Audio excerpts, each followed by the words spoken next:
You ever find yourself agreeing to something, maybe buying something or doing a favor, and afterwards you think, hang on, why did I actually say yes to that? Oh, totally. Or you're trying to convince someone and it just feels like you're, not hitting the right note. Exactly. It feels like there are these hidden forces shaping our decisions all the time. Well, that's pretty much what we're digging into today. There's this kind of hidden language of influence all around us. And the key to decoding it, or at least a huge part of it, comes from this classic book, right? That's the one. Robert Cialdini's Influence. The Psychology of Persuasion. It came out way back in '84, but it's been updated and it's still like the foundational text on this stuff. Super influential in psychology, marketing, everywhere, really. Okay, so our mission here is to pull out the core ideas from Cialdini. We want to understand how influence works, but also, how you can spot it and navigate it ethically. Right, because Cialdini breaks it down into these 6 universal principles. These are the things that, he argues, reliably get people to say yes. And it's not just about selling cars or something. He shows how this stuff is working on us constantly, like in everyday life, often totally under the radar. Yeah, they're like mental shortcuts. Our brains use them to make decisions faster. Because, let's face it, we can't analyze everything. They're almost automatic responses. Okay, let's get into the first one then. What's principle number 1? The first big one is reciprocity. Reciprocity. Okay, so give and take. Exactly.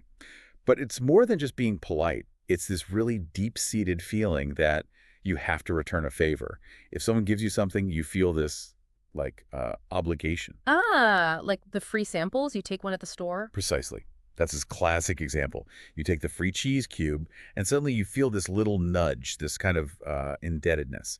It makes you more likely to buy the cheese, not just because you liked it, because you feel you sort of owe them. Interesting. So it's the implied obligation. And you see marketers using this all the time, right?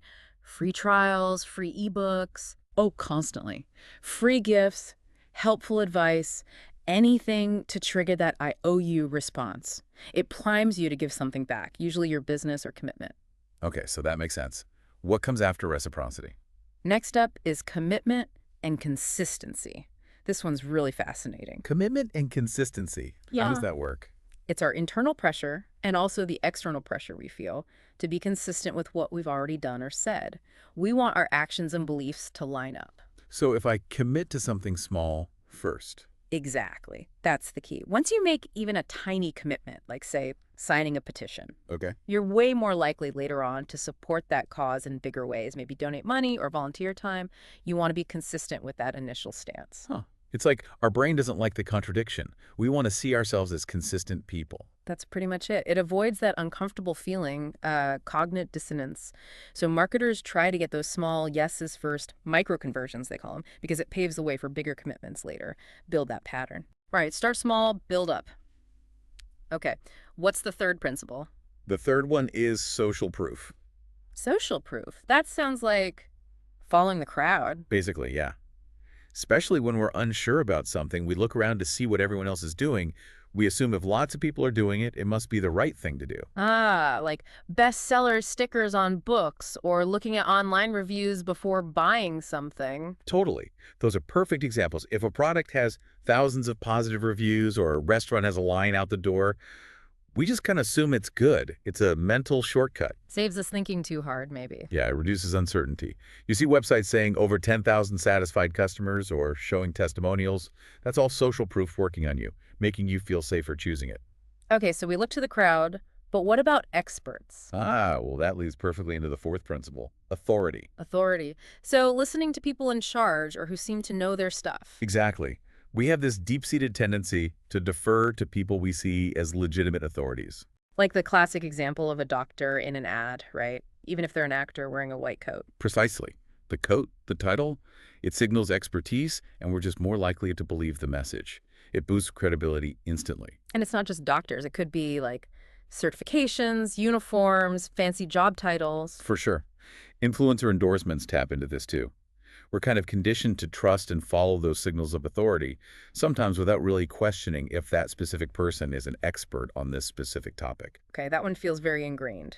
What's next? We're on number 5. Number 5 is liking. And it's pretty much what it sounds like. We say yes to people we like. Seems obvious, but I guess there's more to it. The reasons we like someone are key. It could be physical attractiveness, sure, Yep. but also similarity. We like people who are like us. or compliments. Flattery works. Huh.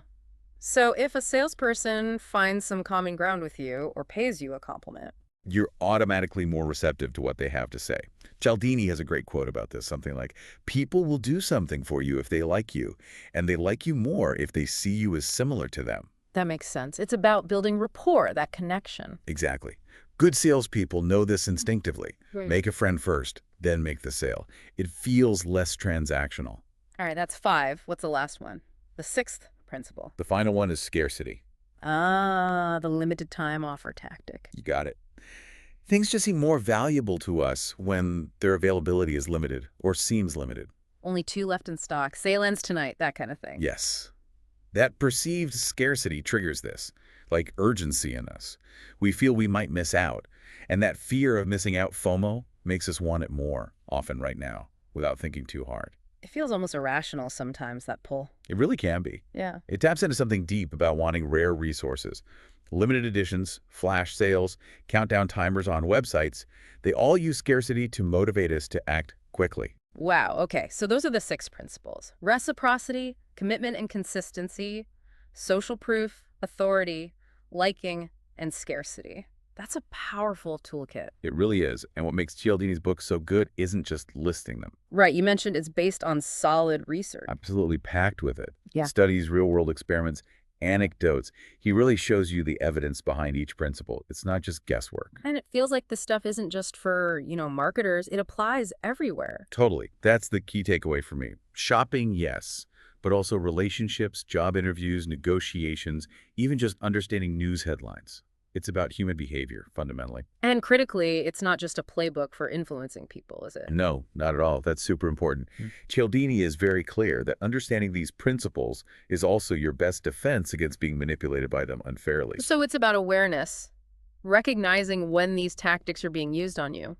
Exactly. It empowers you to pause and think, okay, is this person a real authority on this or just wearing the uniform? Yeah. Or am I buying this because it's scarce or because I actually need it? That's a really valuable aspect. And you mentioned it's easy to read, too, despite the science. Yeah, it's surprisingly accessible. Lots of stories, analogies, even humor. He makes complex psychology pretty digestible. There's another quote I remember seeing, something about providing a reason. Oh, yeah. That's a great one. A well-known principle. Says that when we ask someone to do us a favor, we will be more successful if we provide a reason. And the fascinating part was that even a kind of flimsy reason worked better than no reason at all, right? That's it. Just adding the word because seems to trigger a more automatic compliance. Like, can I cut in line because I need to make copies? Yeah. It's weirdly effective. So who really needs to read this book then? Obviously marketers, salespeople. Definitely them. Business leaders, too. Oh. You don't try to persuade or build consensus. But it sounds like it's much broader than that. Oh, for sure. I'd say anyone who's just curious about why people do what they do. If you want to understand your own decisions better or navigate relationships, parenting, workplace dynamics, it's genuinely useful for just about everyone. We're all in the influence game, one way or another. Now, no book is perfect.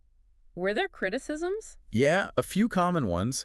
Some people felt the examples in the very first edition got a bit dated over time. But you said it's been updated. Right. Cialdini has kept it fresh with newer editions, incorporating more recent examples and research, which addresses that pretty well. Okay. Any other critiques? Some find certain parts a little repetitive. Okay. But you could argue, and I think I would, that the repetition actually helps drill these core principles in. It reinforces them so you really remember and recognize them. It serves a purpose, Fair enough. What about the big one, the ethics? Using this knowledge to manipulate people. That's the most significant point, absolutely. And Cialdini himself is very, very aware of it. The potential for misuse is definitely there. So he warns against that. Explicitly. He stresses the importance of using these principles ethically and highlights how they can be used against you by unscrupulous actors. Ultimately, the responsibility lies with the person using the knowledge. He's advocating for ethical influence, not deception. Okay, good. So wrapping up, what's the final take on influence? Look, it's just a landmark book, a true classic in understanding psychology and persuasion. If I had to rate it, easily a 9.5 out of 10. It's foundational. And the core message isn't just, here's how to influence people, but more. Here's how influence works, period. It's about understanding the psychological currents that are shaping behavior, yours and everyone else's